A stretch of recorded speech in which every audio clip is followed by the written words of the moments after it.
Развојот на земјоделството последниве години бележи промени во позитивна насока.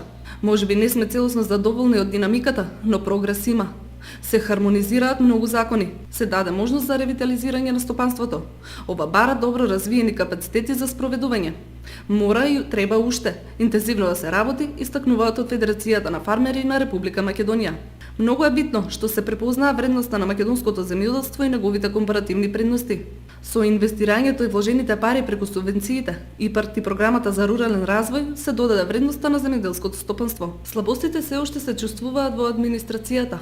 Нефункционалниот однос меѓу земјоделските институции за развој на аграрот како клучен фактор во земјоделството за следење на брзиот техничко-технолошки развој, како и во недавањето посебен акцент на соодветната служба во земјоделските стопанства, која е предуслов за спроведување на конкурентно производство, посочуваат од Федерацијата на фармери на Македонија.